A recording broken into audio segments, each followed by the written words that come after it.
Alright, hello everyone, and welcome. I am Dat Hippie. If you know me, then you know me. If you don't, whatever. I don't give a damn. Alright, well, I am doing something today because, well, I have yet to find the software I need for my Chromebook to record all the games, and I'm still having trouble getting games on the fucking Chromebook like it's telling me I can't have. But anyway, so I want to do something a little different.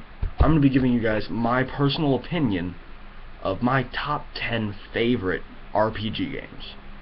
And first, let me tell you, I have a few classifications for what an RPG game should be, or could be classified as what could classify as an RPG game. One, it has to have a story longer than about 2 hours. So any Call of Duty game or Medal of Honor is automatically out.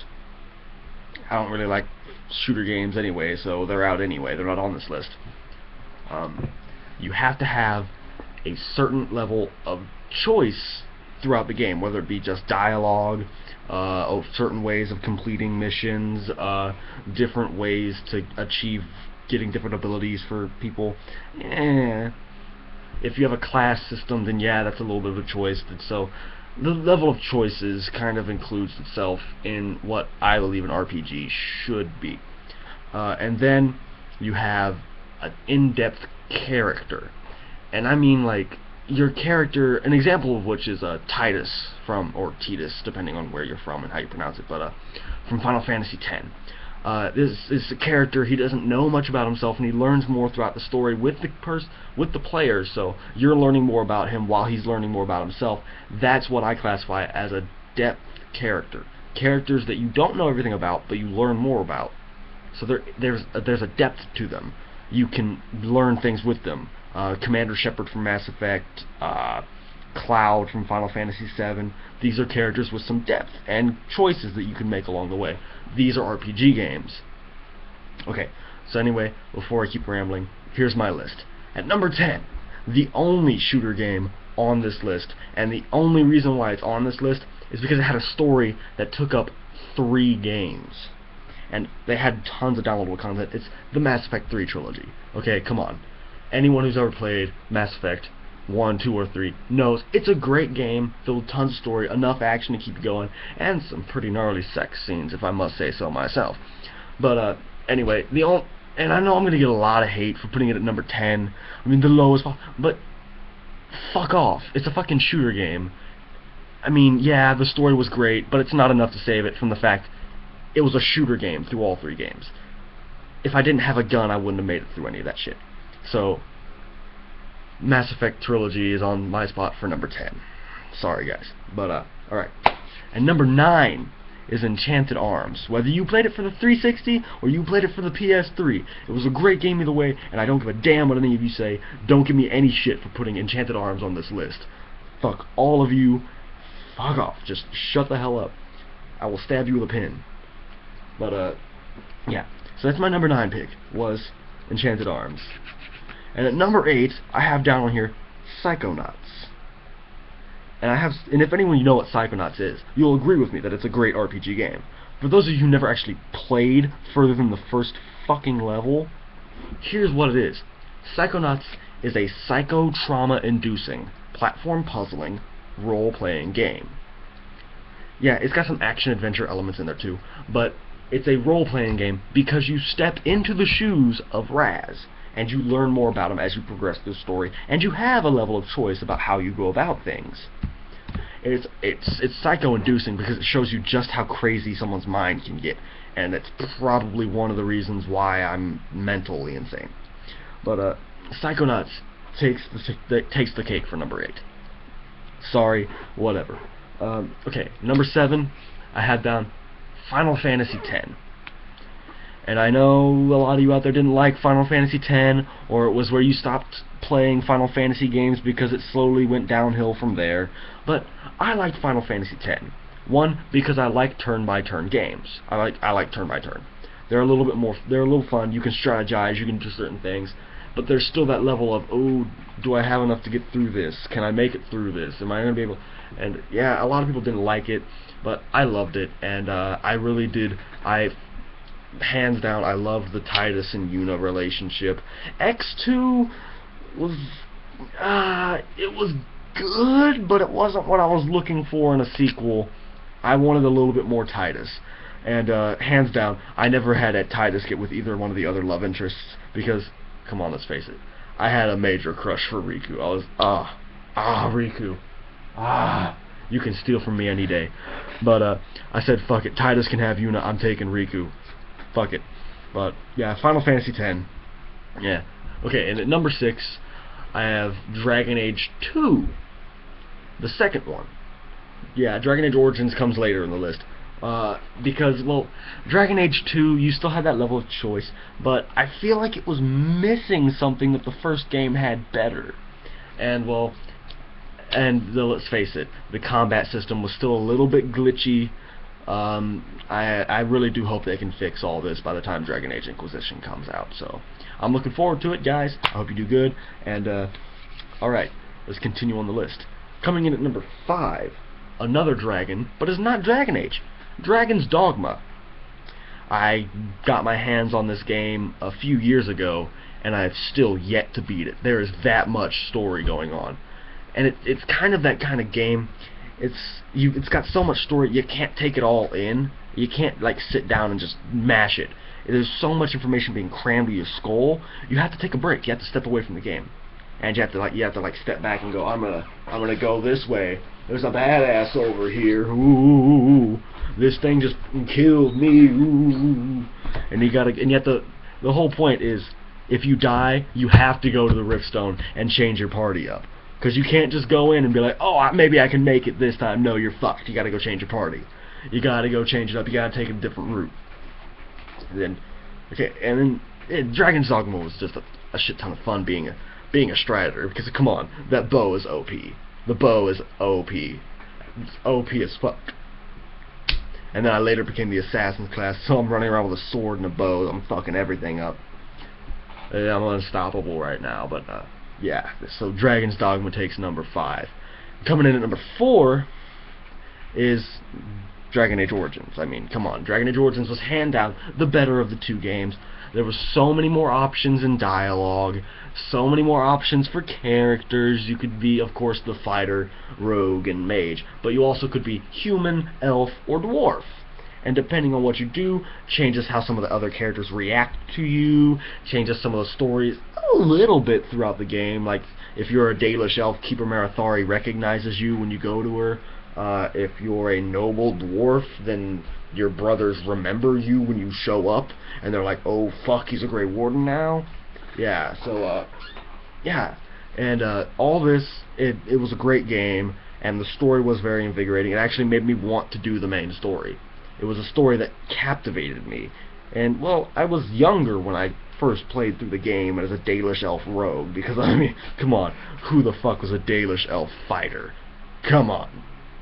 I was upset with some of the combat mechanics in that game. Yeah, I wish I could have mashed the buttons like I can in Dragon Age 2.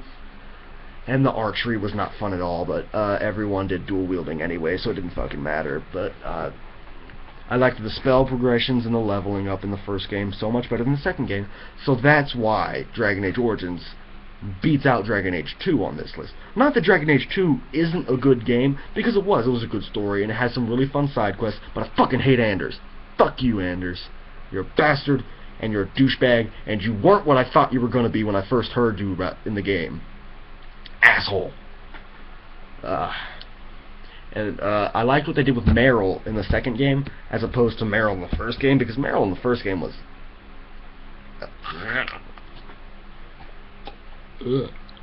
Meryl in the first game was nasty.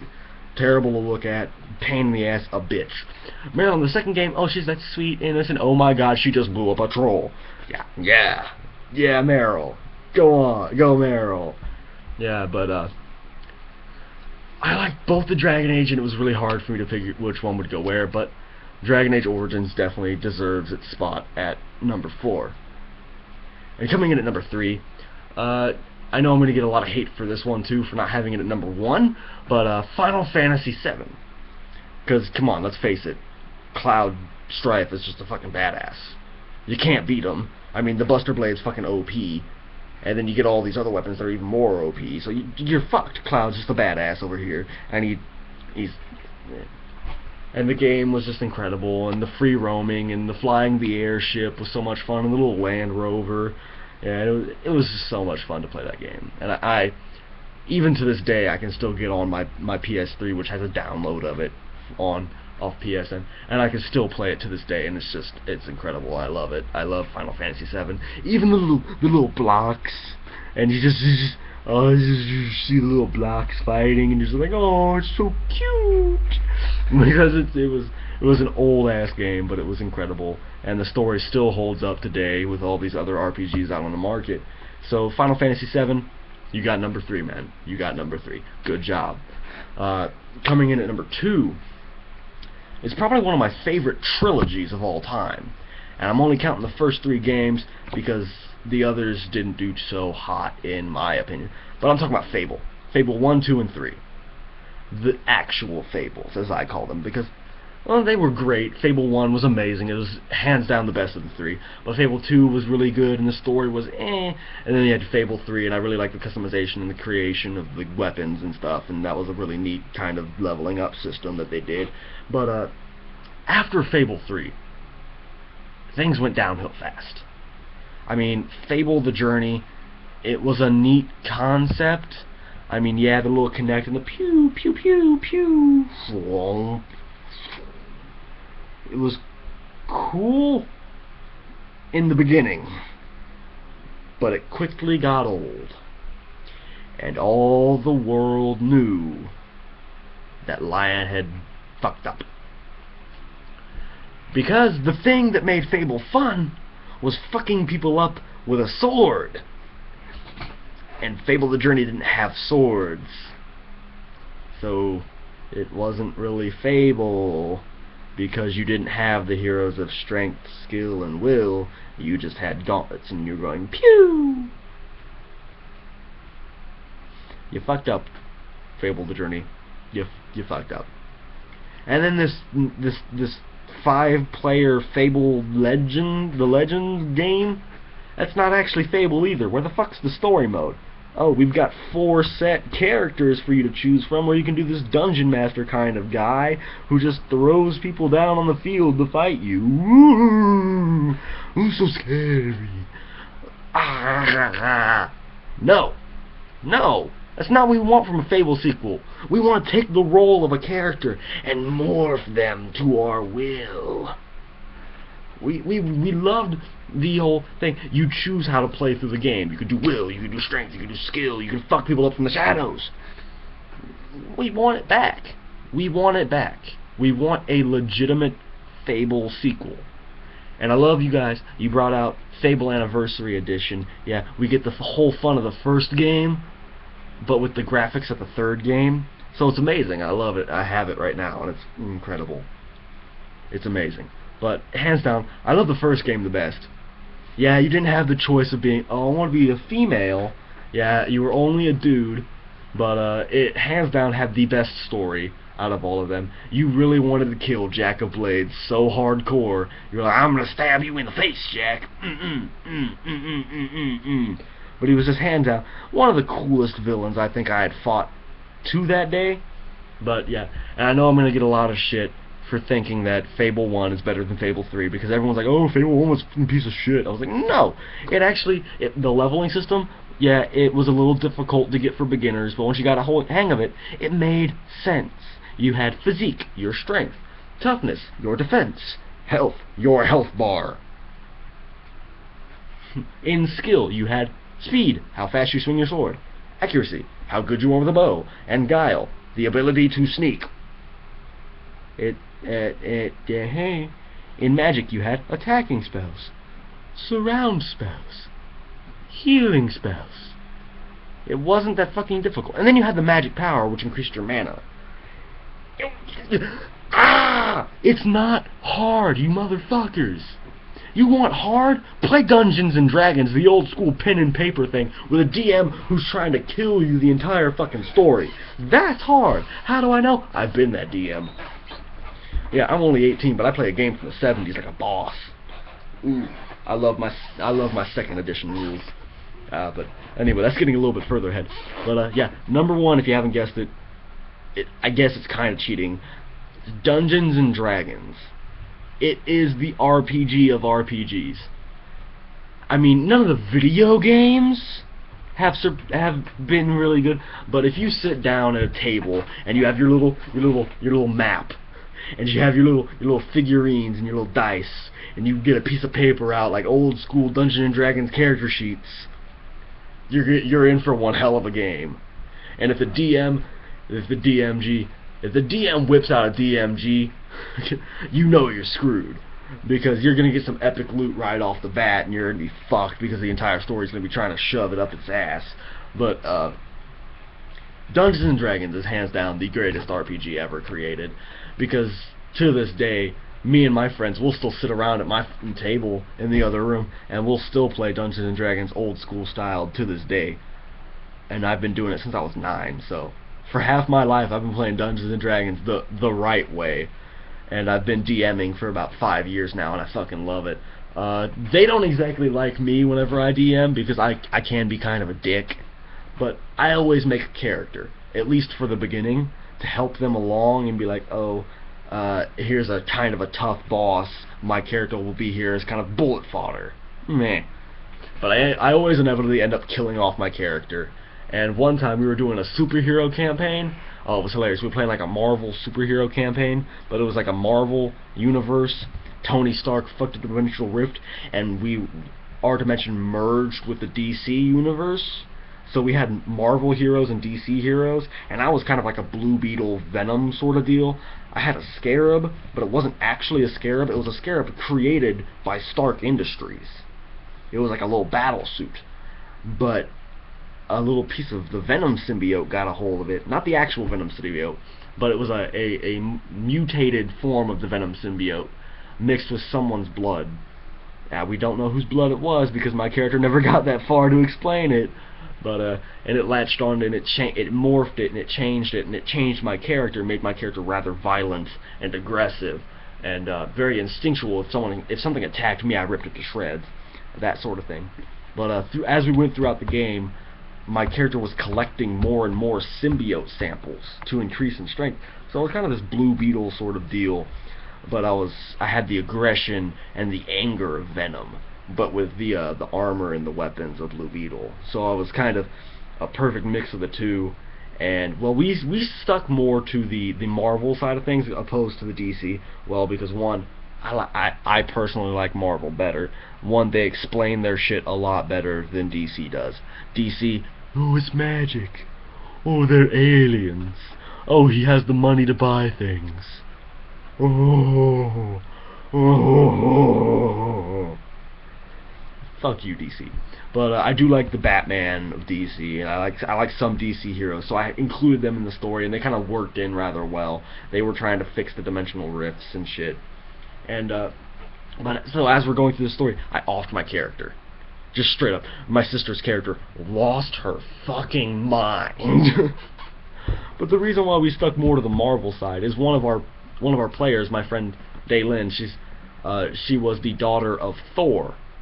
So we were kind of Marvel to begin with, so we were stuck. And then Jacob's character, my friend Jacob, he was the son of Riptide and someone else. So he was a mutant. And yeah, so we were Marvel from off the bat, because we had two people that were children of Marvel characters. I mean, yeah, so yeah, it was kind of fun. But D&D is hands down the world's greatest RPG game. Nothing can beat it. It's never going to be beaten. Nothing anyone could ever hope to beat Dungeons and Dragons. I hope that one day, if me and Rory do get Rig off the ground, which Rig is radically ingenuity, something with an I, gaming developments. I don't know, you have to ask Rory, because he's the one that came up with the acronym. I'm just the guy who does I'll be doing the fucking trailers and shit, because that's what I'm going to college for, so, yay! Yeah, this background won't be the thing you see forever, so good luck. Yeah, this will change soon. I'll be in a dorm room. So, yeah, this is my room at home, by the way. Which that'll be changing too. I'll be getting someone else's room and they'll be getting mine. We'll be swapping. But, yeah. if you get that off the ground, I hope to one day make something that'll be able to compete with Dungeons and Dragons, but I doubt it, because the game, if you play it right, you play it the right way, and you play it with the right DM, it's just an unbeatable game, and you can never beat it. So there you go, guys. That was my top 10 RPG games of all time. If you have any complaints or you think something else should be on there, fuck off, because this is my list, my way. What are you gonna do? Sue me? Ugh. Yeah, but anyway, if you liked the video, if you even watched the video, I mean, it's a fucking 20-some-odd minute long video. I doubt any of you ever sat through this to hear my opinion. But if you liked the video, go ahead and hit that like button. If you want to see more videos like this, tell me so in the comments. If you want to watch more, subscribe. I might have more up soon. But anyway, I'll be seeing you guys. Peace out, stay cool, and stay something. I don't fucking know. Whatever. I don't have an outro yet, so bye, guys.